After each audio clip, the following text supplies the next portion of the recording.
Good morning, and trust you're keeping well by the grace of God. Such an unprecedented time, yet in the midst of all that's happening, we can know God's grace, God's provision, God's protection, and God's purposes as well.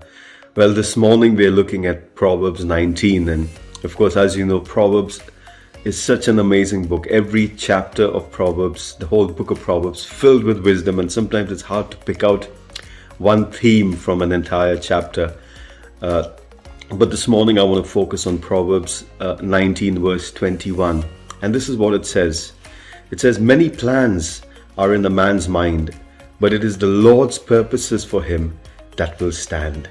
It's not only a challenging verse to look at, it's also such a comforting verse to know that God has a purpose for our lives. Whatever might be the circumstance, whatever might be the current world scenario, God's purposes will stand. But this is the challenge for us to reflect on this morning.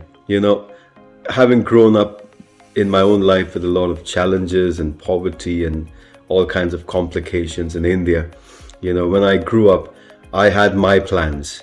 I knew what I wanted to do with my life. And for a few years, I ran around trying to chase those plans, trying to chase those purposes, till I ultimately found out, in the end, if I have to succeed, if I have to make it through life, I need to find God's purposes for my life, and I needed to pursue those purposes. And this morning, even as we at the start of this year, what an opportunity for us to say, "Lord, not my will, but yours be done." There might be so many things pressing on our hearts, today, this morning, this evening, whenever you're watching this, and amidst all that, the voice of God saying, "My son, my daughter, will you still choose to put me first above all that you are thinking about, all that you are considering?" And the beautiful thing is, as this verse says, His purposes ultimately stand the test of time. His purposes ultimately give us the peace that we're looking for. It's His purposes that ultimately give us the fulfillment that our hearts so long for, something that money cannot buy and the world cannot give. Over the years, I've found there are two categories of Christians: me first and kingdom first. If you read what Jesus said in Luke 9, He talks about the person who said, "Lord, I want to follow you, but let me bury my father first." And He says, "No, let the dead bury their dead."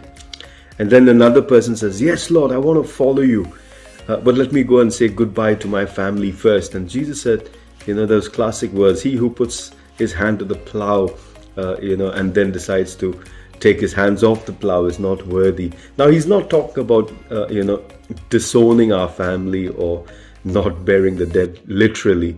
What He's saying is, what is priority in your life? What would come first if you had to choose between me or my kingdom purposes and something else that comes in the way of that? And that's when He says, again, that beautiful verse in Matthew 6:33 says, "Seek first the kingdom of God."